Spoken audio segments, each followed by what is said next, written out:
ফরাদ, আপনার কাছে আসি। এই মানে বিশ্ববিদ্যালয় প্রশাসন যখন বিজ্ঞপ্তি দিয়ে বলে প্রকাশ্য ও গুপ্ত ছাত্র রাজনীতি হলে চলবে না, গুপ্ত ছাত্র রাজনীতি জিনিসটা আসলে কি, সেটি একটি প্রশ্ন। এবং দ্বিতীয় প্রশ্ন হচ্ছে, ছাত্র শিবিরকে আসলে এখনো গুপ্ত রাজনীতি করছে, এবং রাজনীতিকে আসলে গুপ্ত করা যায়, এবং কেউ যদি গুপ্ত রাজনীতি করে তাকে কি আসলে নিষিদ্ধ করে বন্ধ করা যায় কিনা, নাকি এটা একটা খেলো বিষয় হয়ে যাচ্ছে? আইন কি জন্য দরকার হয়? আইন বা সিস্টেম দরকার হয় আপনার ক্রিমিনাল কাটানোর জন্য। বিশ্ববিদ্যালয়ের কোনো হলে কোনো শিক্ষার্থী ক্রাইম করছে, আপনার তো প্রশাসনের এটা উচিত না সে কি শিবিরের না ছাত্র দলের না বাম দলের এটা বিবেচনা করা, তার সাথে পানিশমেন্ট দেওয়া উচিত। এখন গুপ্ত সুপ্ত এই প্রশ্নগুলো কখন আসতেছে? যখন আপনি হচ্ছে কোথাও কেউ একটা মব তৈরি করতেছে, কেউ একটা অন্য কোনো একটা ক্রাইসিস তৈরি করছে, আপনার কাছে মনে হচ্ছে সে শিবির। কিন্তু আমরা তো বলছি ভাই, যাকে আপনার সন্দেহ হবে এলোমেলো কিছু করছে তাকে পানিশমেন্টের আওতায় নিয়ে আসে। দ্বিতীয় প্রশ্নে আসি, ছাত্র শিবিরের ব্যাপারে গুপ্ত গুপ্ত গুপ্ত বলতে বলতে মোটামুটি এটা এক প্রকার ন্যারেটিভ পর্যায়ে নিয়ে আসছে। অথচ বাংলাদেশের এক্সিস্টিং অন্য ছাত্র সংগঠন সব মিলায় যা প্রোগ্রাম করছে, public event, public program, engage program বা ডাইভার্স প্রোগ্রাম, ক্রিয়েটিভ প্রোগ্রাম, যত নামে বলতে পারেন, আমার মনে হয় একাই ছাত্র শিবির তার চেয়ে বেশি করছে। আওয়ামী লীগ রেজিমের কথা বলছেন? আওয়ামী লীগ রেজিমের কথা বলছেন, লাস্ট এক বছরের কথা বলছে। আওয়ামী রেজিম তো আন্দোলন সংগ্রামের কথা, আন্দোলন সংগ্রামের পার্টটা ভিন্ন।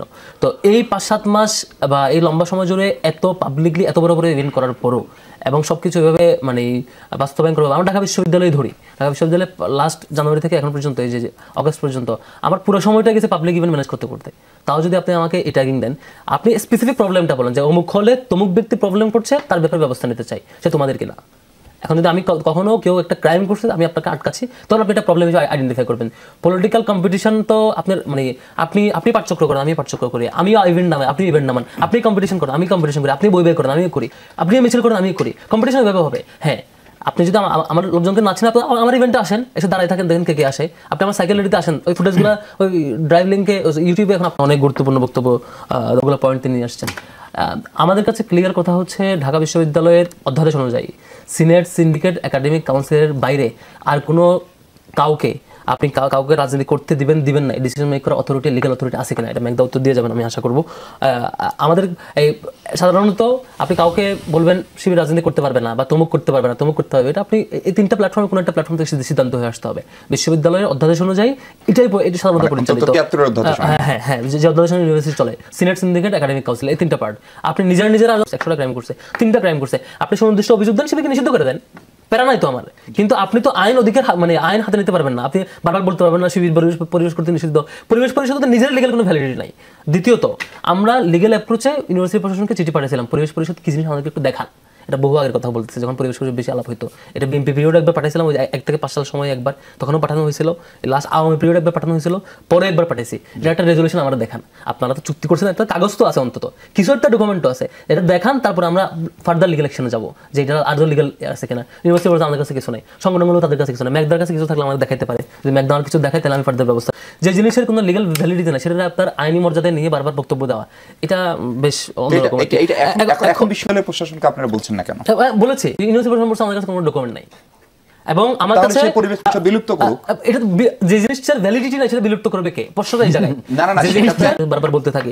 পরিবেশ পরিষদের আলাপটা তখনই আসছে যখন ডাকসুকে বাঞ্ছা করে আলাপ আসছে, বহু আর কথা বলতেছে, এখন না, মানে একটা পরিপূরক জায়গায় নিয়ে যাওয়া হয়েছে, মানে এখন না, তখন থেকে বহু একটা পরিপূরক জায়গায় নিয়ে গিয়ে ডাকসুর বিকল্প একটা প্ল্যাটফর্ম হিসেবে এক্সিস্ট মানে করানোর একটা মাধ্যম উপকরণে নিয়ে যাওয়া হয়েছে আর কি। ম্যাকদা আজকে ওই যে প্রোগ্রাম বয়কট করছে, ম্যাকদারা আছে খুব ওয়ার্কআউট করছেন, ম্যাকদা সহ বাম সংগঠনগুলো খুব মজার মধ্যে আছে, কেন জানেন? আমি বলি আর কি, 2006 সালে যখন বিএনপি জামাত জোট সরকার ক্ষমতা ছাড়ে, তখন 28 অক্টোবর দেখবেন ছাত্র ইউনিয়নের সেই সময়ের নেতা বাপ্পাদিত্য বসু, ছাত্র ইউনিয়নের নেতা না, কোন সংগঠনের নেতা,